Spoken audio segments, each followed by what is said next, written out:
Toprak Razgatlıoğlu, artık Yamaha'nın eski sıralı 4 silindirli motorunu kullanmıyor.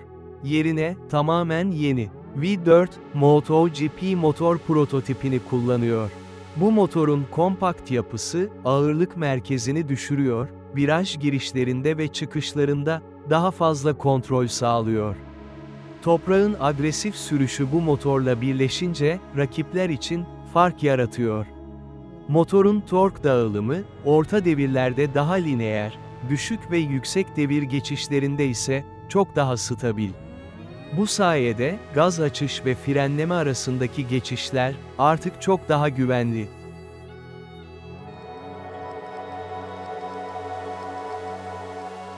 Yah mahallesi, uzun yıllar yüksek viraj hızına odaklandı. Ama artık, Ducati, KTM ve Aprilia gibi VFR motorlarla yarışıyor. Toprak için bu, büyük bir avantaj. Çünkü kompakt motor, virajlarda ağırlık transferini optimize ediyor.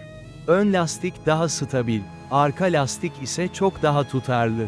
Frenleme sırasında rakipler zorlanırken, Toprak tam limitte durabiliyor ve çıkışta gazı çok daha erken açabiliyor.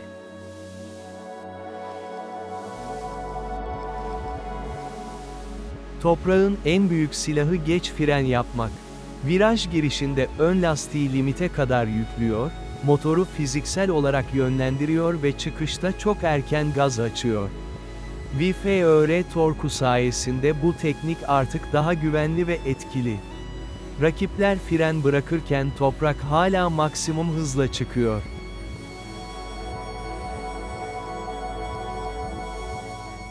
VFR motorun kompakt yapısı, mühendisler için büyük bir avantaj. Ağırlık merkezi artık daha düşük. Swing arm uzunluğu ise optimum seviyede. Bu sayede, arka tutuş ve aero paketi, çok daha kolay ayarlanabiliyor. Frenaj dengesini geliştirmek ve virajlarda kontrolü artırmak, artık çok daha kolay. Toprak, bu avantajları, maksimum seviyede kullanıyor.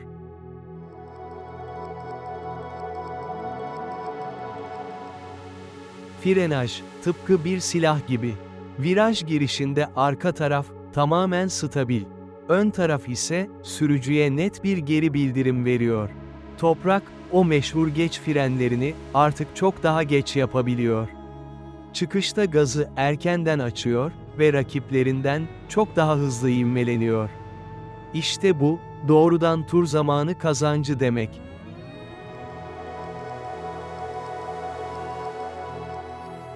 Telemetri verileri, çok kritik. Ön fren basıncı yüksek, fren bırakma noktası gecikmiş, gaz açma anında ise VFR torku devrede. Düzlük çıkışında, rakiplerine göre, büyük bir avantaj sağlıyor.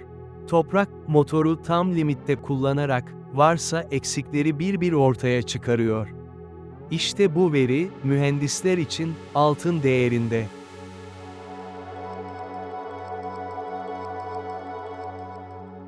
Milisaniyeler, artık çok daha önemli. VFR motor, eski motorlara göre düzlük çıkışında, çok daha sert ivmeleniyor. Toprağın o meşhur agresif sürüşü ile birleşince, rakipler viraj çıkışında, adeta çaresiz kalıyor. Ağırlık transferi ve ön fren kontrolü, bu yeni motorla birlikte, artık çok daha hassas hale geldi.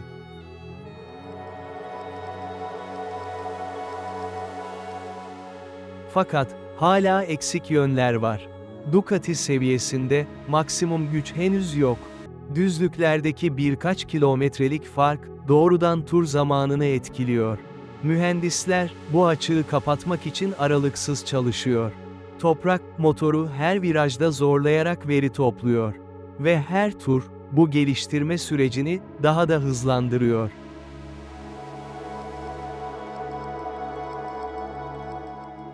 Maksimum beygir gücü, yanma verimi, tork eğrisi ve orta devir hızlanması, artık çok daha kritik. Toprak, sadece hızlı bir sürücü değil, aynı zamanda Yah Mahallesi VFR projesinin en önemli test pilotu. Motoru her virajda tam limitte kullanarak, varsa tüm eksikleri bir ortaya çıkarıyor. İşte bu, doğrudan motor geliştirme sürecini devasa bir hızla ileriye taşıyor.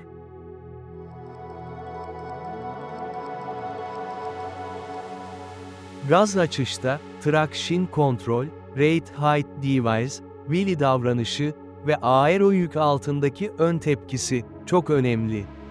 Tüm bu veriler, Yamaha için altın değerinde. Toprağın, o kendine has sürüşü, tüm bu verileri, maksimum seviyede kullanmayı sağlıyor.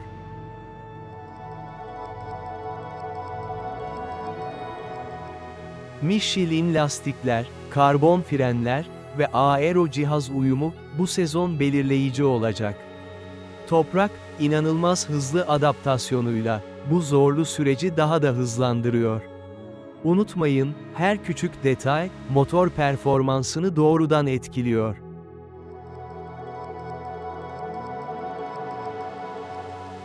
Özetle, yeni Yamaha V4 MotoGP, kompakt, agresif ve toprağın stiline tam uyumlu. Eksik olan tek şey, maksimum güç.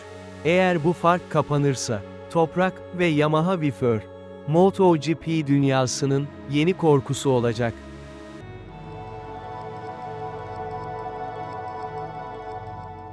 Toprak Razgatlıoğlu, sonunda Yamaha'nın yeni V4 MotoGP motosikleti hakkında ilk ciddi yorumlarını yaptı. Ve ilk izlenimler oldukça dikkat çekici. Türk Yıldız, motosikletin özellikle frenaj ve ön taraf hissiyatından çok memnun kaldığını söyledi. Bu aslında, Toprağın sürüş stilini bilenler için çok kritik bir detay. Çünkü Toprağın en büyük silahı, geç fren yapmak, motoru ön taraf üzerinde döndürmek ve rakiplerinden daha erken gaz açmak. Yeni Yamaha V4, tam da bu sürüş stiline cevap verebilecek bir karakter göstermiş gibi duruyor.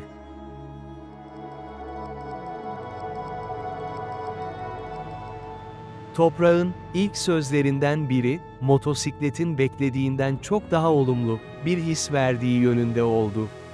Özellikle, ön lastikten aldığı geri bildirim, onun için çok önemliydi. Viraj girişlerinde, motosikletin dengeli kalması, sert frenaj altında çizgisini koruması ve agresif sürüşe izin vermesi. Toprağın oldukça hoşuna gitmiş görünüyor. Yamaha'nın, yıllarca kullandığı sıralı motor karakterine göre, V4 düzeni, çok daha kompakt bir yapı sunuyor. Bu da, ağırlık merkezini tamamen değiştiriyor ve özellikle viraj girişlerinde, çok daha iyi kontrol sağlıyor.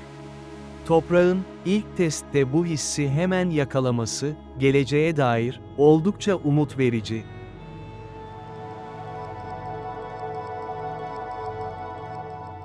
Ama, her şey mükemmel değil. Toprak ve Yamaha cephesi, özellikle maksimum güç konusunda, hala eksikler olduğunu kabul ediyor. Düzlük hızında, Ducati ve KTM seviyesine çıkabilmek için, motorun çok daha fazla güce ihtiyacı var. Bu fark, özellikle yarış temposunda, birkaç onda saniyeye doğrudan dönüşebiliyor. Toprağın verdiği geri bildirimler de, tam olarak bu noktada, çok kritik. Çünkü onun o agresif sürüş tarzı, motorun limitlerini çok hızlı ortaya çıkarıyor. Yani, Yamaha mühendisleri için Toprak, şu anda sadece bir sürücü değil, aynı zamanda, geliştirme sürecinin merkezindeki isim.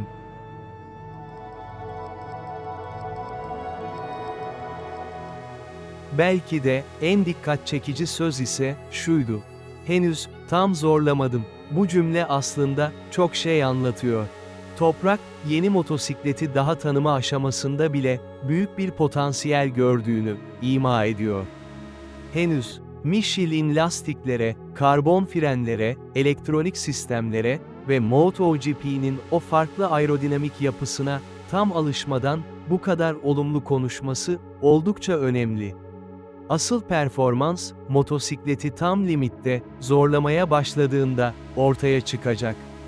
Ve işte o noktada, Yamaha V4'un gerçek seviyesi, çok daha net, görülecek.